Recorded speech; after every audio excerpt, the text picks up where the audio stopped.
다음 존경하는 박수영 의원님 질의하시겠습니다. 예, 부산 남구갑 출신 국민의힘 박수영 의원입니다. 총리님이야 국무위원들 오늘 종일 답변하시느라고 수고가 많으십니다. 총리님, 저 지난번 대정부 질문 때에 제가 법상 대통령 임명하는 직위가 너무 많다 말씀을 드리니까 총리님께서 총리님 산하에 있는 위원회의 위원들까지 총리님이 임명을 못하시고 대통령께서 임명하시더라. 그래서 한번 검토해 보겠다 이런 말씀을 주셨고, 제가 행정안전위원회에서 인사혁신처장에게도 똑같은 주문을 했습니다. 대통령께서 진짜 필요한 자리 몇 개만 임명하시는 게 맞지 10,000개가량 되는 자리를 임명하는 건 적절하지 않다라고 했는데, 아마 총리님 지시가 아직 내려가지 않았는지 아직 움직이질 않고 있습니다. 총리님, 한번 검토 지시해 주시겠습니까? 앞으로 우리 대한민국호를 운영해 나감에 있어서 꼭 그 대통령 명의로 하지 않아도 될 부분이 있다면 굳이 그럴 게 있냐, 혹시 그런 부분이 있으면 이제 잘 검토해서 개선을 하는 것이 옳다고 보는데요. 대통령직 인수위원회라든지 이런 데서 연구 검토를 통해서 어떤 개선안이 나오고.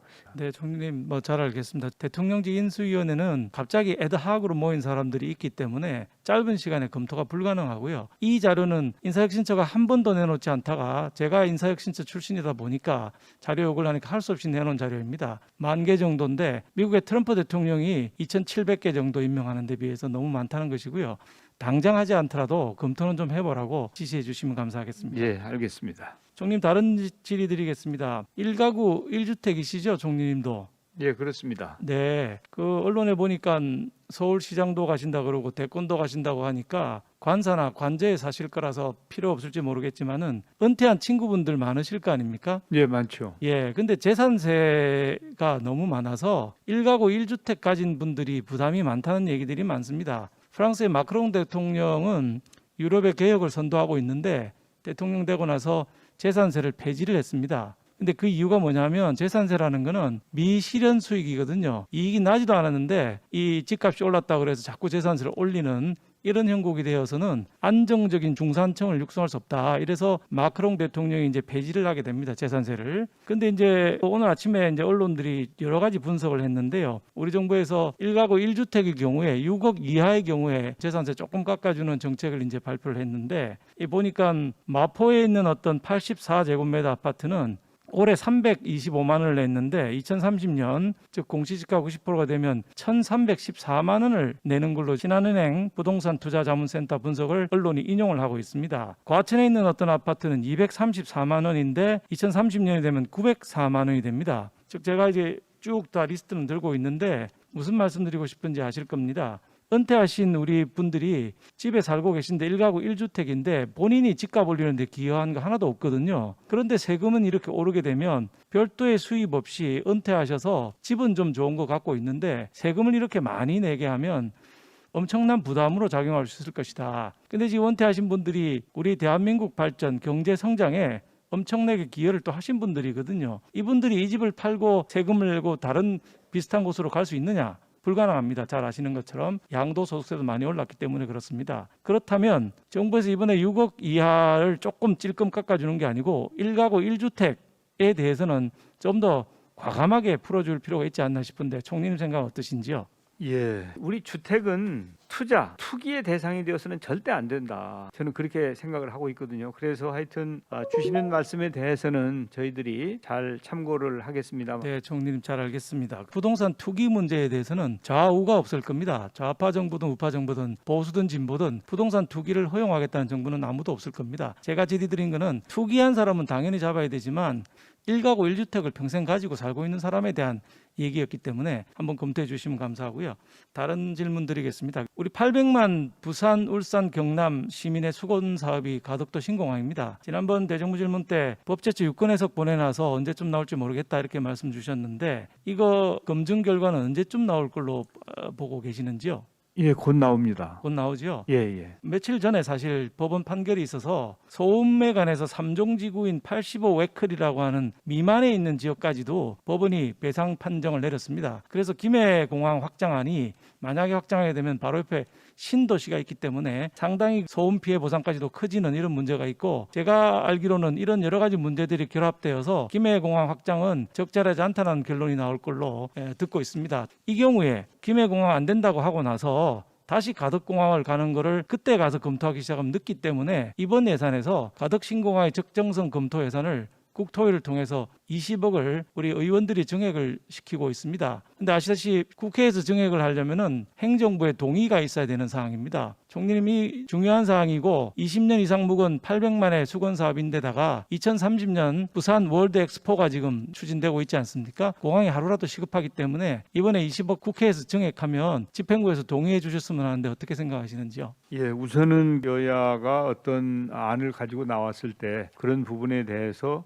잘 검토하도록 하겠습니다. 감사합니다. 고용노동부 장관님 질의 좀 드리겠습니다. 대통령 직속 정책기획위원회에서 출간한 보고서를 보면 지역화폐가 지역의 고용에 미치는 영향이라는 보고서가 있는데, 지역화폐를 아무리 도입해봐야 고용에는 유의미한 영향을 못 미친다 이렇게 돼 있습니다. 혹시 알고 계시는지요?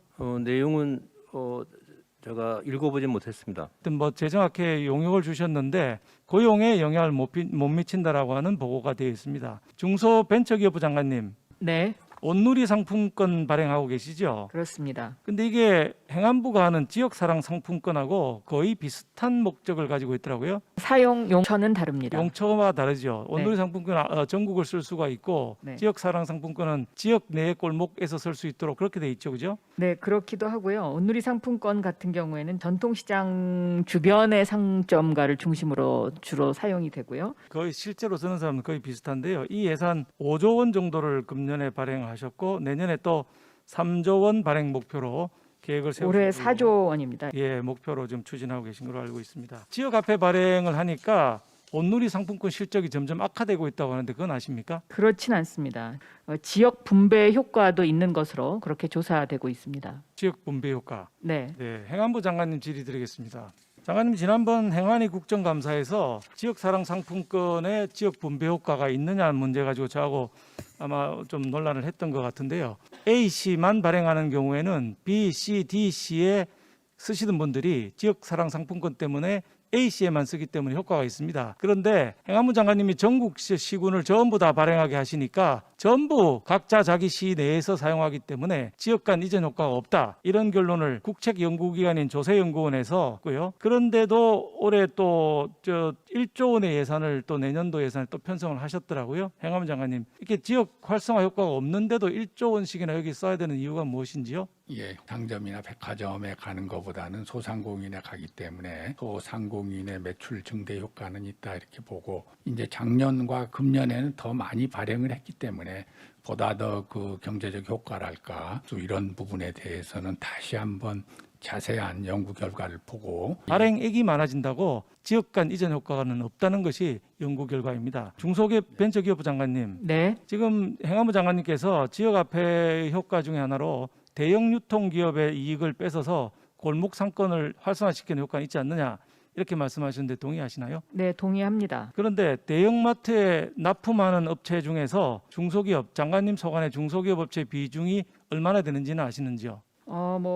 제가 정확하게는 모르겠습니다만은 상당수 있을 것으로 짐작됩니다. 네. 대형 마트에서 빼서 홍길동 같이 소형 골목 마트에 나눠주는 게 좋을 것 같지만, 사실은 대형 마트는 대부분 플랫폼만 제공하고 거기 납품하는 게 92.2%가 중소협력업체 또는 농업법인들이 제공한다고 돼 있습니다. 대형 마트에서 뺏어서 골목 준다고 하지만 대형 마트 안에 피해를 보는 92.2%는 장관님 소관입니다. 조세연구원은 지역화폐에 관한 보고서를 쓴 것이고요. 온누리 상품권에 관한 보고서는 조금 성격이 다르기 때문에 조세연구원 보고서도 보면 온누리 상품권에 효과가 있는 것으로, 그러나 지역화폐는 효과가 없는 것으로 보고 있고요. 이걸 설문조사를 하면 안 되는 것이, 지역화폐를 쓰게 되면 그걸로 매출이 늘어난 걸로 보는데 사실은 현금을 대체한 효과가 있기 때문에 그걸 빼고 봐야 되는 이런 측면이 있다는 말씀드립니다. 마지막으로 총리님께 질의드리겠습니다. 지역화폐 효과, 총리님 질의드리겠습니다. 네. 지역 화폐 효과가 있다 없다 이게 지금 논란이 좀 있는데 예. 제가 보기에는 이게 돈을 1조 이상 쓰고 있는데 행안부 예산으로 깊은 고민 없이 관성으로 쓰는 듯한 느낌이 들고 있는데 총리님과 기재부에서 한번 적절하게 챙겨봐 주시면 감사하겠습니다. 예, 잘 알겠습니다.